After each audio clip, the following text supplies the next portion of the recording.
හිතවතුනි මීට වසර 50,000කට ඉස්සල්ලා පෘථිවියේ පුරාණ ශිෂ්ටාචාරයක් තිබුණා. ඒක අට්ලාන්ටිස් කියලා හැඳින්වුවා. මේ මහද්වීපය ස්පටික තාක්ෂණයෙන් බලගන්නලා තියෙන්නේ. මේ අට්ලාන්ටිස් ශිෂ්ටාචාරය අදත් ලෝ වටේම ජනප්‍රවාදවලට සම්බන්ධ වෙලා තියෙනවා. හැබැයි ඉතින් ඒක යම් කිසි කාලයකදී බිඳ වැටී ගියා. මේ අට්ලාන්ටිස් ශිෂ්ටාචාරය අවසානයට ළඟා වූ බව දැනගත්ත මානව නොවන සත්වයන්, ඒ කියන්නේ බුද්ධිමත් සත්වයන් විවිධ වූ සංකීර්ණ කුටි නිර්මාණය කළා. මේ කුටිවලට කියන්නේ කාල කැප්සූල්. ඉතිහාසයේ සියලුම දැනුම් තබා ගැනීමට යොදාගත් පුස්තකාලය තමයි මේක. හිතවතුනි මේ කතා කරන්නේ රුමේනියාවේ බුසෙහි කඳුකරේ යට සැඟවුණු කුටීරයක් ගැන. පුරාණ උමන් මාර්ගවල ගෝලීය ජාලයක්. මේ හැම දෙයක්ම පාලනය කරන්න අභිරහස් රජ කෙනෙක් දැඩි ලෙස උත්සාහ කරනවා. ඉතින් මේ කතාවේ මානසික යුද්ධය අනුනාකි අට්ලාන්ටිස් කතාව පවා තියෙනවා. මේ හැම දෙයක්ම ඇත්තක්ද නැත්නම් ප්‍රබන්ධයක්ද? මේ කතාව අහපුවාම අපි කවුද? අපේ මුතුන් මිත්තන් අපට ඉංගියක් ඉතුරු කරේ මොකක් ගැනද? මේ හැම දෙයක් ගැනම ඔයාට දැනගන්න පුළුවන් වේවි. එහෙනම් ඉතින් මීඩියම් YouTube channel එක subscribe නොකර මේ වීඩියෝ එක බලනවා නම් අපිව subscribe කරලා bell icon එකත් click කරලා අවසාන තප්පර වෙනකන් රැඳිලා ඉන්න කියලා ආරාධනාත් කරනවා. හිතවතුනි 2023 වර්ෂයේ පෙන්ටගනයේ ඔත්තු බැලීමේ චන්ද්‍රිකාවක් රුමේනියාවේ බුසෙහි කඳුකරේ තුල ගැඹුරින් පිහිටලා තින විශාල කුටීරයක් හොයාගන්නවා. රුමේනියාවනු ස්පීනික්ස් යට ඝන පාෂාණ අඩි 200ක් පමණ පහළින් විශාල ගෝලාකාර කාමරයක් තිබුණා. හැබැයි පෙන්ටගනය මීට කලිනුත් මේ වගේ දෙයක් දැකලා තිබුණා. ඒ කියන්නේ මාස කිහිපයකට කලින් ඒ වගේ අద్භූත කුටියක් ඉරානයේදී සොයාගත්තා. හැබැයි මෙතන රුමේනියානු කුටීරය තුල විශාල වෙනසක් තිබ්බා. ඒ තමයි ඒක යම්කිසි ශක්ති ශේෂ්ත්‍රයකින් වට වෙලා තිබුණු එක. රුමේනියාවේ මේ ස්ථානයේ ස්කෑන් කරපුවාම තවත් බැග්ඩෑඩ් වල මේ වගේ තිබුණු ස්ථානයක් සක්‍රිය වුණා. ඒ කියන්නේ එකම ශක්ති සංඥාවක් තමයි මේ දෙකට තිබිලා තියෙන්නේ. ඉතින් මේකේ අවධානය දිනාගත්තා. ඉතාමත් පැරණි බලවත් සංවිධානයක්. ඉතින් පෙන්ටගනය මේ කුටීරය හොයාගත්තත් අපි ඉස්සෙල්ලා කියපු බලවත් සංවිධානය වසර ගානක් තිස්සේ මේ කුටීරය සොයමින් තමයි හිටියේ. හැබැයි මේගොල්ලෝ මේ කුටීරයේ තිබුණු තැන හොයාගන්න බැරි වුණත් මේක ඇතුලේ තියෙන්නේ මොකද්ද කියලා දැනගෙන හිටියා. ඒ විතර නෙමෙයි ඒගොල්ලෝ දැනගෙන හිටියා මේ කුටීරය විවෘත කරන්න පුළුවන් ලෝකයේ එකම එක පුද්ගලෙක්ට කියලා. හිතවතුනි දැන් ඉතින් ඔය කතාව ආරම්භ වෙන්නේ 1970 රුමේනියාවේ. දරුවෙක් උපදිනවා සේසාර් බැට් කියලා. මෙයා ඉපදුණු දවසේ ඉඳන් මෙයා වෙනස් කියලා හැමෝම දැනගන්නවා. උදාහරණයක් විදිහට වෛද්‍යවරුන්ට මවගෙන් සහ දරුවගෙන් වෙන් කරන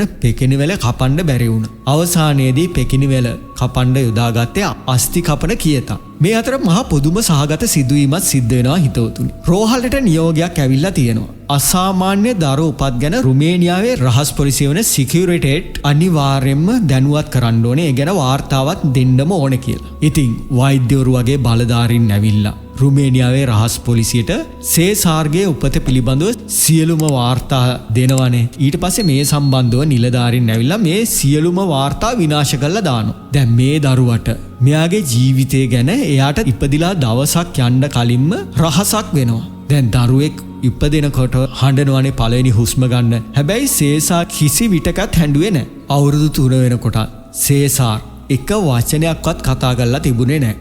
සේසාර්ගේ අම්මා වෘත්තාකාර රටාවක් ඇඳා. සේසාර් බය වෙලා. එයා පැය 24කටත් වඩා කාලයක් අම්මා ඇඳපු චිත්‍රය දිහා බලාගෙන හිටියා. සිකියුරිටේට් විශේෂඥයෙක් ඩොක්ටර් සියම් කියන චීන විද්‍යාඥයෙක් එක්ක මේ දරුවා නිරීක්ෂණය කරනවා. චීන විද්‍යාඥයා අනාවරණය කරන්නේ සේසාර් ගැඹුරු භාවනාවක ඉන්නවා කියලා. සේසාර් මේ ගැඹුරු භාවනාව අවසන් කරපුවාම දරුවා කතා කරා. හැබැයි දරුවා කතා කරේ ඒ ලදරු කතාවක් නෙමෙයි. සම්පූර්ණ සංකීර්ණ සාමාන්‍ය මිනිස්සෙක් කතා කරන උගත් වියතෙක් කතා කරන භාෂාවල. දැන් මේ දරුවගේ හැකියාවන් ඉතා ඉක්මනින් වර්ධනය වුණා. චාරූපවල මතක අනාගතය ගැන දැනීම වගේ සුවිශේෂී ලක්ෂණ දරුවට උප්පත්තියෙන්ම තිබුණා. දවසක් මෙයා කියනවා නැන්දට තමන්ව බලන්න එන්න එපා කියලා. කොහොම හරි නැන්ද ආවා. ඒ වෙලේ නැන්ද රියානතුරකින් මිය යනවා. 1980 දී රාත්‍රියක එයාගේ අම්මා දකිනවා නිදන කාමරයේ තුල මේ දස හැවිරිදි දරුවා ගැඹුරු භාවනාවක යෙදිලා ඉන්නවා. ඒ කියන්නේ ඇඳට අඩි 3ක් විතර ඉහළින් මෙයා භාවනා කරමින් පාවෙමින් ඉන්නවා. ඉතින් එදා රාත්‍රියේදී මේ දරුවා සිකියුරිටේට් වලින් අරගෙන ගිහිල්ලා. එදා ඉඳන් මේ දරුවා කවදාවත් තමන්ගේ දෙමව්පියෝ දැක්කේ නැහැ. සේසාර්ව ඩිපාර්ට්මන්ට් 0 DZ වලට රැගෙන යනවා. මේක තමා රුමේනියාවේ වඩාත්ම රහස්ගත බුද්ධ්‍යංශය. මෙතන තියෙන අරමුණ උනේ දරුවගේ තියෙන මානසික සංසිද්ධිය විමර්ශනය කිරීම සහ ඒකෙන් අවියක් නිෂ්පාදනය කරන්න පුළුවන්ද කියන එක. ඒක හරියට CIA එකේ ප්‍රොජෙක්ට් ස්ටාර්ගේට් වලට සමාන. 1986 දී DZ වල කියන්නේ ඩිපාර්ට්මන්ට් 0 වල ප්‍රධානියා මිය යමින් සිටි පූජකයෙකු හමුවීමට සේසාර්ව කැඳවාගෙන ගියා. එයා තමා ෆාදර් අර්සෙනියේ බෝකා. එයා තමා රුමේනියාවේ වඩාත්ම ගෞරවනීය ශුද්ධ වූ මිනිසා. ඉතින් මේ පූජකවරයා අනාවැකියක් කෙනා සේසාර්ට රුමේනියාවට ලෝකෙම වෙනස් කරන සොයා ගැනීමක් පැමිණෙනවා කියන. මේකෙන් එක මිනිස්සෙකුට විතරයි රුමේනියාව බේරගන්න පුළුවන් කියලා. ෆාදර් බෝකා සේසාර් දෙස කෙලින්ම බලා ඒ මිනිස්සයා ඔබයි කියලා පවසලා අවසන් ගමන් ගියා. හිතවතුනි ෆාදර් බෝකාගේ අනාවැකියෙන් වසර 16කට පස්සේ ඒ කියන්නේ 2002 මැයි වෙනකොට සේසාර් බ්‍රැඩ් DZ අධ්‍යක්ෂකවරයා වෙනවා. ඒ කියන්නේ සේසාර් ඩිපාර්ට්මන්ට් 0 එකේ අධ්‍යක්ෂකවරයා වෙනවා. දැන් ඉතින් මෙයාට ඉතාමත් බලගතු ඉතාලි වංශාධිපතියෙක් පෞද්ගලික හමුවීමක් ඉල්ලා ඉන්නවා. එයාට අති විශාල ධනයක් සහ බලයක් ඇති පුද්ගලයෙක්. මේ පුද්ගලයා බිල්ඩබර්ග් ගෲප් වල ඉහළ පෙළේ සමාජිකයෙක්. ඉතින් එතුමා තමා සිග්නෝර් මැසින්. මෙයා පැමිණියේ ඉලුමිනාටි නියෝජනය කරමින්. එයා සේසාර්ට යෝජනාවක් කරනවා. අපිත් එක්ක එකතු වෙන්න. ඒ කියන්නේ ඉලුමිනාටි සංවිධානයත් එක්ක එකතු වෙන්න. ඔබට අසීමිත සම්පත් සඳහා ප්‍රවේශයක් ලබා දෙනවා. ඔයාට මේ ලෝකේ සිහිනමාපු ඕනෑම දෙයක් ලබා කරගන්න පුළුවන් වෙනවා. ඔබව කාටවත් නවතර කරන්න බෑ. දැන් CR මේකට කිසිම උත්තරයක් දෙන්නේ නැහැ. එයා දන්නවා මේක ප්‍රතික්ෂේප කරොත් අනිවාර්යෙන් CRට ඩිපාර්ට්මන්ට් 0 එකටත් අනවශ්‍ය කරදරයක් ඇති වෙනවා කියලා. දැන් CR ඉලුමිනාටි වලට සහයෝගය දෙන්න තීරණය කරනවා. හැබැයි ඉතින් මාස කීපයකට පස්සේ අර මැසිනි කියන ඉලුමිනාටි සංවිධානයට අයත් පුද්ගලයා නැවත පැමිණෙනවා. මැසිනි ආවේ පෙන්ටගනේ රහස්‍ය චන්ද්‍රිකා දත්ත අරගෙන. මැසිනි කියනවා රුමේනියාවේ බුසෙහි කඳුකරය තුල විශාල කුටීරයක් හොයාගෙන තියෙනවා. ඒ විතර නෙවෙයි මැසිනි විශේෂ ප්‍රකාශයක් තියෙනවා. 2003 දී ඉරාකය ආක්‍රමණය කරන්න හේතුව මහා විනාශකාරී යුද්ධයක් නෙමෙයි. ඒකට හේතුව ඔය පුරාණ ස්ථානය පාලනය කිරීම සඳහා ඒක කැණීම් ආරම්භ කරන්න. හැබැයි එක්සත් ජනපද හමුදාවට මෙතන පාෂාණ ඉවත් කරන්න හොඳ තාක්ෂණයක් තිබුණා. ඒ තමයි අධිතාප ප්ලාස්මා. සේසාර්ට මේ ප්‍රොජෙක්ට් එක බලන්න කියලා ඉලුමිනාටි සංවිධානයෙන් යෝජනාවක් එනවා. සේසාර් මේකට එකඟ වෙනවා. මාස 3කට පස්සේ ප්ලාස්මා තාක්ෂණයෙන් බුසෙහි කඳුකරය හරහා කැණීම් සිදු කරමින් සිටියා. මේගොල්ලෝ හොයාගත්ත වසර 50000ක් තිස්සේ සංගවා තිබූ දෙයක්. ප්ලාස්මා තාක්ෂණයෙන් අඩි 200ක් ඝන ග්‍රැනයිඩයක් පැය 6ක් තුල කැපුවානේ. 2003 අගෝස්තු 11 වෙනිදා මේගොල්ලෝ පළවෙනිම ශක්ති බාධකය වෙත ළඟා වෙනවා. හැබැයි මේ ශක්ති බාධකය ඇහැට පෙනුනේ නැහැ. කිසිම දියුණු තාක්ෂණයකට මේක විනිවිද යන්නත් බැරි වුණා. රුමේනියාවේ සොල්දාදුවන් 3 දෙනෙක් මේක ස්වේච්ඡාවෙන් පරීක්ෂා කරන්න ඉදිරිපත් වෙනවා. මේ සඳහා පහළට බහින්න කලින්ම මේගොල්ලෝ මිය යනවා. CR දැනගෙන හිටියා මෙතන තාක්ෂණික ගැටලුවක් නෙමෙයි තියෙන්නේ කියලා. CR මේ බාධකය වෙත ළඟා වුණා. ඉතින් මේ බාධකය CRට හැරෙන්න කිසිම කෙනෙක්ට පේන්න තිබුණේ නැහැ. CRට විතරයි මේ බාධකය දකින්න පුළුවන් වුණේ. ඉතින් මෙයාට මේක ඉතාමත් හුරු පුරුදු විදිහට දැරුණා. මෙතන තියෙන ශක්තිය මෙයා අත උස්සනකොට ශක්තිය වතුර වගේ එයා වටා විසිරී ගියා. ඉතින් CR කිසිම හානියක් නැතුව මේක හරහා ගමන් කරා. අනිත් පැත්තේ තිබුණු ගල් බිත්තිය සරල ත්‍රිකෝණයක කැටයමක් තිබුණා. CR එක ස්පර්ශ කරා. ඉතින් මේ හරහා යන්න තිබුණු බාධකය අතුරුදහන් වුණා. බිත්තිය දෙපසට විවර වෙලා අඩි 30ක් කුස දොරටුවක් විවෘත වුණා. අඩි 90ක් ඉදිරියට විහිදුණු උමන් මාර්ගයක් වෙත ගෙන ගියා. ඉතින් හිතුවතුනි මේ උමන් බිත්ති ගල් වලින් සාදලා තිබුණේ නැහනේ. ඒවා කෘත්‍රිම කාබනික ද්‍රව්‍ය වලින් තමයි හදලා තිබ්බේ. මේ ද්‍රව්‍යත් ඒගොල්ලන්ගේම ආලෝකයෙන් දිලිසුණා. ඒ කියන්නේ මෘදු නිල් කොළ පාට වගේ පැහැයක් ගත්තා. මේ ද්‍රව්‍ය සූරන්න විනාශ කරන්න පුළුස්සන්නත් බැරි වුණා. දැන් මේකේ කෙලවරෙත් ඒගොල්ලන්ට දෙවන බාධකයක් හම්බෙනවා. ඒක රන්වන් ආලෝක බිත්තිය. මේ හරහා ඒගොල්ලන්ට විශාල කුටීරයක් දකින්න පුළුවන් වුණා.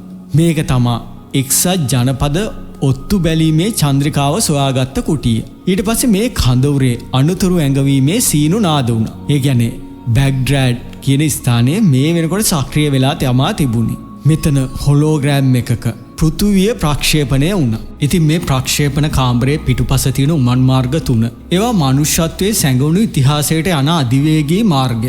පළවෙනි එක ඊජිප්තුවට, දෙවෙනි එක ටිබෙටයට, තුන්වෙනි එක කෙලින්ම පෘථුවිය අභ්‍යන්තරයට ගිහිල්ලා තිබුණා. රටාවක් පැහැදිලි. වසර 5000කට කලින් ඉදි කරපු ගෝලීය ජාලයක් මුළු ග්‍රහලෝකෙම ආවරණය වන යටිතල පහසුකම මෙතන තියෙනවා. ලෝකේ බලවත්ම රහස සහ බලවත්ම ද්‍රව්‍ය දැන් මිනිසුන්ගේ අතේ තියෙනවා. ඒගොල්ලෝ මේක පාලනය කර ගැනීමට ඕනෑම දෙයක් කරනවා. ඔයා දැන හිටියද මීට කලින් පිරමීඩයට උමන් මාර්ග ජාලයක් තිබුණා කියලා? නමුත් ඊළඟ විශාල සොයා ගැනීම දැනටමත් සිදු වෙලා තියෙනවා. ඒ කියන්නේ මේ ජීවීන්ට තමන්ගේ ග්‍රහලෝකයේ වායුගෝලය අලුත් වැඩියා කිරීමට රත්තරන් අවශ්‍ය වුණා. මේක හෙලෝග්‍රෑම් එකේ පෙන්눔 කරලා තියෙනවා. මේ කතාව අනුනාකි කතාවටත් අදාළයි. ඔයාලට පේන මේ වීඩියෝ එකෙන් අනුනාකි කතාව ගැන අපි සම්පූර්ණ විස්තරයක් කියලා තියෙනවා. තවත් මෙතන තිබුණා වසර 5000කට පෙර නූතන පුරාවිද්‍යාවට කවදාවත් හසු නොවුණු නගර. අට්ලාන්ටිස් සාගරයේ තිබ්බ මහද්වීපයක් වගේ විශාල ගොඩනැගිල්ලක්. ස්ථිතික තාක්ෂණයෙන් බල ගැන්වුණු ලෝ පුරා ජනපදවල සම්බන්ධ කරලා තිබුණා මේ මැප් එක. මේක අට්ලාන්ටිස්ද හොලෝග්‍රෑම් එකෙන් අට්ලාන්ටිස් බිඳී යන ආකාරය දක්වලත් තිබුණා. ඒ කියන්නේ දවසක් නෙමේ සියවස් ගණනාවක් පුරා අට්ලාන්ටිස් අවසානය වෙනවත් දැකපු මානව නොවන සත්වයන් ENL බීන්ස්ලා සංරක්ෂණ කුටීර නිර්මාණය කරා. ඒවට කියන්නේ කාල කැප්සියුල. ඉතිහාසයේ තියෙන සියලු දැනුම් තබා ගැනීමේ පුස්තකාල. මිනිස්සු චම්බාල සහ හලෝ අර්ත් විදිහට හඳුන්වන දේ. එකම සත්‍ය සඳහා භාවිතා කරන විවිධ නම්. හිතවතුනි අපේ මුතුන් මිත්තන් මිය ගියේ නෑ. ඒගොල්ලෝ තවත් උසස් තත්වයකට පත් වුණා. මානව නොවන සත්වයන් ENK බ්‍රාන්ච් නොනැසී පැවතුණා. හැබැයි තාරකත් එක්ක මේගොල්ලන්ගේ තියෙන සම්බන්ධතාවය නැති වුණා. මේගොල්ලන්ගේ මූලාරම්භය අමතක වුණා. ඔවුන් නැවතත් ආරම්භ කළා. ඒගොල්ලන්ගේ තියෙන මතකයේ යම් යම් කොටස් වලින් නැවත නව ශිෂ්ටාචාර ගොඩ නැගුවා. ඊජිප්තු පිරමීඩ, සුමේරියානු ටැබ්ලට්, හින්දු ග්‍රන්ථ, සියලුම සංකේත සහ ගල්වල සත්‍ය ආරක්ෂා කිරීමට උත්සාහ කරා. හෙලෝග්‍රෑම් සංසිද්ධිය වර්තමානයේ අවසන් වුණා. මේක තීරණාත්මක මොහොතක්නේ. විශ්ව චක්‍රය සම්පූර්ණ වෙමින් තිබුණා. මානව පරිණාමය ආරම්භ කළ එකම තාරකා පෙළ ගැස්ම නැවත පැමිණෙමින් තිබුණා. කුටීර සක්‍රිය වෙමින් තිබුණා. ඒ දැනුම ලෝකයට හෙළිවෙමිනුත් තිබුණා. බුසෙහි ගිනි කඳු යට අභිරහස් කුටියක් පුරාණ උමන් මාර්ගවල ගෝලීය ජාලයක් වගේම ඒ සියල්ලම පාලනය කරන්න දැඩි ලෙස වෙහෙස මහන්සි වෙන උත්සාහ කරන රහස් රජය අපට මානසික යුද්ධයක් අනුනාකි ඇට්ලාන්ටික්ස් පවා මේ කතාවට අඩංගු වෙලා තියෙනවා. ඉතින් ඒක ඇත්තක්ද? ඉතින් හිතවතුනි මම මේ කියපු කතා පෙළ රාඩු සිනමා කියන අන්වර්ථ නාමයෙන් ලියපු කතෘවරයෙක්ගේ පොත්මාලාවකින් පැමිණෙන කතාවක්. මේ අන්වර්ථ නාමයෙන් ඉන්න පුද්ගලයා රුමේනියාවේ බුද්ධි නිලධාරියෙක් කියලා කියනවා. මෙයා පොත් ප්‍රබන්ධ විදිහට ප්‍රකාශයට පත් කරලා තියෙනවා. හැබැයි මේ රාඩු සිනමා අවධාරණය කරන්නේ මේක සත්‍යයක් කියලා. මෙයාගේ ආරක්ෂාව සඳහා මෙයා අන්වර්ථ නාමයකින් පෙනී සිටිනවා. හැබැයි අපට සත්‍යාපනය කළ හැකි දේ වගේම රුමේනියාවේ 2004 මාර්තු 29 වෙනිදා නේටෝවට ඇතුළත් කරගත්තා. ලෝකයක් චෝදනා කරන මේ අමුතු සොයා ගැනීමෙන් මාස 4කට පස්සේ වසර ගණනාවක් නේටෝ සංවිධානය රුමේනියාව බඳවා ගැනීමට ප්‍රතික්ෂේප කරපු අයදුම් පතක් හදිසියෙම අනුමත වීමට ගිය කාලය ගැන ඉතාමත් සැක සහිතයි. හිතවතුනි අර අපි ඉස්සෙල්ලා වගේ ෆාදර් බෝකා මෙයා සැබෑ පූජකවරයෙක්. රුමේනියාවේ ගෞරවනීය පූජකයෙක්. මෙයාට සුවිශේෂී හැකියාවක් තියෙනවා අනාවැකි කීමේ. කොහොම වුණත් මෙතුමා භූගත කුටීර ශක්ති බාධක ගැන කිසිම විටක සඳහන් කරේ නැහැ. බිල්ඩබර්ග් ගෲප් එක තාමත් පවතිනවා. මේකේ සමාජිකයන් විදිහට රාජ්‍ය නායකයින්, ආයතනික ප්‍රධානීන්, විධායක නිලධාරීන් වගේම මාධ්‍ය ප්‍රධානීනුත් ඇතුළත් වෙනවා. ඒගොල්ලන්ගේ තියෙන රැස්වීම අතිශය රහස්ගතයි. මාධ්‍ය වලට කිසිම අවසරයක් නැහැ. ඒකේ සිදුවෙන කතාබස්වල වාර්තා ප්‍රකාශයට පත් කරන්නෙත් නැහැ. ඒගොල්ලන්ගේ ප්‍රකාශිත අරමුණ වෙන්නේ යුරෝපය සහ උතුරු ඇමරිකාව අතර සංවාද පෝෂණය කරන්න. විචාරකයෝ පවසන්නේ මේගොල්ලෝ එකම එක ලෝක ආණ්ඩුවක් සැලසුම් කරනවා කියලා. ඩිපාර්ට්මන්ට් 0 තහවුරු කරන්න ඇත්තටම අමාරුයි. රුමේනියාව රජය කවදාවත් බුසෙහි කතාව ප්‍රතික්ෂේප කරෙත් නැහැ. ඒගොල්ලොත් ඒ ගැන තහවුරු කළෙත් නැහැ. මේ ප්‍රශ්නය සඳහා රුමේනියාව රජය නිහඬ පිළිවෙතක් අනුගමනය කරනවා. ඉතින් මේකෙන් සොයාගත්ත ප්ලාස්මා විශේෂය ඇත්තක් බව පේනවා. මොකද ගුවන් හමුදාව දශක ගණනාවක් මේ සම්බන්ධයෙන් අත්හදා බැලීමුත් සිදු කරගෙන ඉන්නවා. එක්සත් ජනපද හමුදාවට භූගත ව්‍යුහයන් හඳුනාගත හැකි චන්ද්‍රිකා අදටත් තියෙනවා. මොනෝ ඇටෝමික් කියන රත්රන්ද සැබෑව. රන් පරමාණු එකිනෙකින් හුදකලා වුණාම ඒක නිර්මාණය වෙනවා. සමහර පර්යේෂකයන් කියා ඉන්නේ ඒක යම්කිසි රෝගයකට සුවයපත් කිරීමට ගුණයක් තියෙනවා කියලා. ඒ කියන්නේ DNA අලුත් වැඩියා කරන්න පුළුවන් කියලා. තවත් සමහර අය ඒක අර්ධ විද්‍යාව කියලා හඳුන්වනවා. ඒ කියන්නේ කිසිම විද්‍යාත්මක අධ්‍යයනයකින් ජීවිතය දීර්ඝ කිරීම තහවුරු කළා නෑ කියන එක.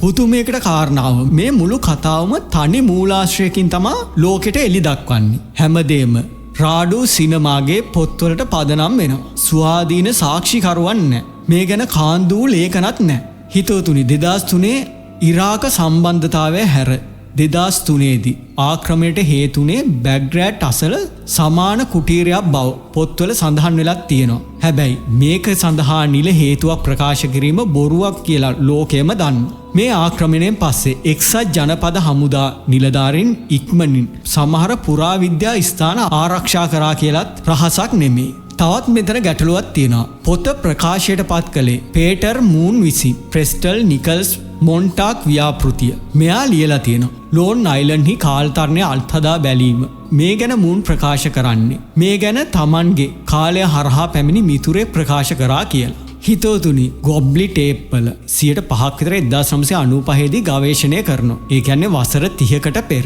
හැබැයි ඊට පස්සේ වසර 30ක් වෙනකම් මේක ගැන කිසිම දෙයක් හොයලවත් නැහැ. ඉතින් පැරණි ව්‍යුහයන් සොයාගත්තාම මේවා කොන්ක්‍රීට් කරලා වසලා දාලා තියෙනවා ලෝකේ. ඉතින් හිතෝතුනි මේවා සැක සහිත සොයා ගැනීම. කොහොම වුණත් අපි ඉස්සල්ලා කිව්වා වගේ බිල්ඩබර්ග් ගෲප් එකේ බොහෝ දේවල් වසන් කරනවා කියලා මේගොල්ලන්ගේ මීටින්ස්. හැබැයි මෙතන මේ වගේ දෙයක් වසන් කිරීම ගැන ප්‍රබන්ධ කතාවක් අපට හම්බෙනවා. හැබැයි මේත් එක්කම පුරාවිද්‍යාව වසන් කිරීම ප්‍රතික්ෂේප කිරීමත් ගැන සත්‍ය කරුණු දෙකකුත් ඒත් එක්කම හම්බෙනවා. ඒකෙන් එකක් තමයි World Economic Forum එකට අදාළ බිල්ඩබර්ග් ගෲප් එකට සමීපව සම්බන්ධ කණ්ඩායම. මේගොල්ලෝ ආර්ථිකය පාලනය කරනවා. ඒක සත්‍යයක්. මෙතන අනිවාර්යෙන් අපි දන්නේ නැති දෙයක් සිදු වෙමින් තියෙනවා. සමහර අය කියන්නේ මේ ඉකොනොමි එක පාලනය කරන්නේ අභිරහස් කණ්ඩායමක් කියලා.